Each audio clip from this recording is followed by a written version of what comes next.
Point number 8, lifestyle dog training also trains what we call command refusal. Now, command refusal is an important thing.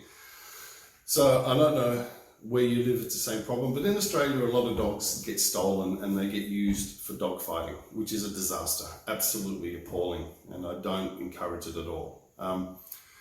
So what we need to try and do is to actually get the dogs from a very, very young age to understand a simple concept called command refusal. And command refusal effectively means once I've given my dog a specific command, nobody can shift it other than my direct family. So if I tell my dog to sit, drop or stand, nobody can shift it. They can come along and give my dog its release command, they can come and pull on the lead and the dog goes, no thank you, I'm not going with you. Now these are the things that have been trained for 25 years here in Melbourne because we've got quite a good dog training community, and command refusal has been high on the agenda with everybody. But command refusal is highly important because then I know that if I walk down the street and I go into a shop because I need to get something, I can put my dog outside, put in the drop and go inside and come back out knowing quite comfortably that my dog isn't going to go away with everybody that simply comes along and picks up the lead. So now my dog has got an inherent ability to start to prioritize information. So lifestyle dog training is about teaching your dog to realize that instructions come from one specific family unit and then everybody else doesn't matter once you've given the dog that command. And that's a really important thing because then you've got the peace of mind that you know that your dog doesn't escape. One of the things with my dog is, if somebody opens a side gate to my house, my dog goes, I'm not allowed to go out because it's not my owner taking me through that.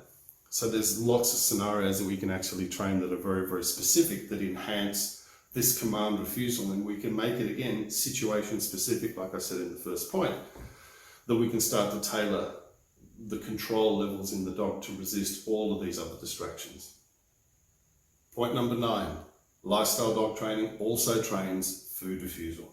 Now, a lot of people don't quite understand the concept of food refusal, and because I like to think ahead in the training, going down the path of food refusal, which effectively means my dog won't take food from my hand or a stranger's hand or food that's thrown over the back fence or food that's on the street unless it hears a specific command to eat. Now this is an important thing because I want to make sure that my dog isn't baited, which then leads to the whole other discussion of why I don't use food in dog training. There's another video in my puppy playlist which talks about why I don't use food. And one of the main drivers for not using food is I don't want my dog to think that food is an important thing. Food is sustenance, and the sustenance only happens in a bowl, and it doesn't happen when it's thrown over the back fence.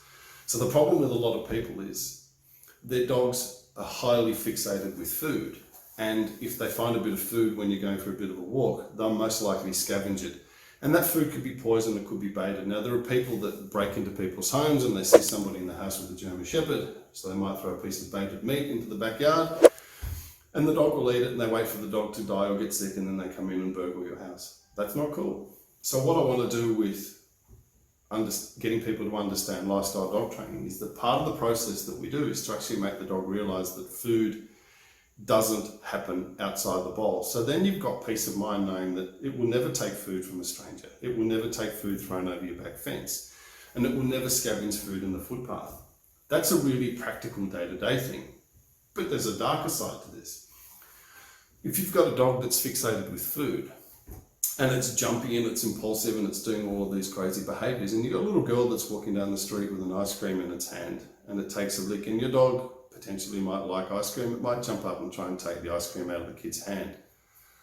Try explaining that to the mother, that your dog was just trying to go for the ice cream. I do a lot of expert witness stuff, and effectively those such situations paint the dogs as potentially dangerous or problematic. It's not a good environment. So once we've trained the dog to actually resist the whole impulse around taking food, and the food only happens in a specific way of eating, which is in a food bowl, then the dog doesn't want to go up to people to take food, and you know that it's going to be safe around children, which do all crazy stuff with food when they're around dogs. So all of a sudden we've got a safe and predictable dog in lots of different scenarios. Point number 10, and this is the last one and possibly the most important one. Lifestyle dog training produces limitless learning.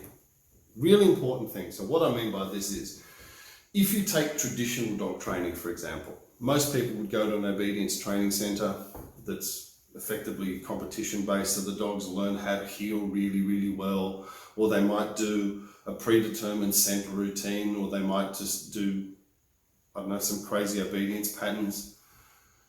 Firstly, they're only doing it because it's pattern learning. So they just go through the same process and the same process, and they get better at the same process. It's like somebody working on a production line in a factory. They get really good at that specific task, but they don't do anything else other than that task. So there's an inherent ceiling or limit in terms of how the dog can learn and what the dog can achieve. What I want with my dog is an ability to keep learning for the rest of its life, and learn with me in every environment that I'm in for the rest of the dog's life. So all of a sudden, the dog is part of my learning evolution, and I'm part of its learning evolution, depending on which environments that I'm in. Because we're teaching people concepts and fundamentals going forward, the dog starts to understand how to apply that going forward in lots of different scenarios. I had a client that was living in a suburban environment, and we started to do a lot of this training, and all of a sudden they were moving into an urban environment. So what I said to the people, okay, start making short trips into the new environment that you're living, and then try and get the dog to apply what you've learned in one environment into the next environment. They did this for 3 weeks in a row, a couple of times a week before they moved in, and then when they finally moved into the new environment, the dog went, I know this, we've been here before. Everything that we learned in the previous environment applies to this one as well.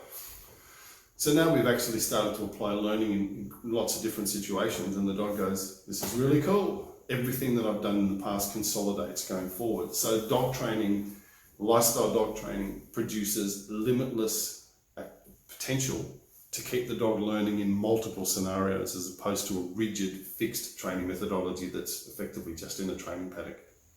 That was the video on lifestyle dog training. I hope you found it beneficial, and I hope you learned something out of it. I find it absolutely fascinating because after 25 years of training and teaching it, dogs still amaze me, and they produce some pretty amazing results going forward.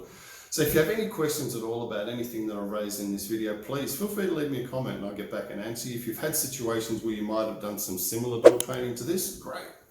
Drop me a comment. It'd be interesting to get some of your experiences. More importantly though, if you don't agree with anything that I've said and you find it to be quite challenging and confronting, I want to hear from you as well, because like I keep saying in most of my videos, none of us learn in a vacuum, and it's good to get everybody's opinion, positive and negative, about all the training, so that we can learn to be better dog trainers. At the end of the day, good dog training is about having an open mind, and then having that open mind to apply good learning methodologies to our dogs.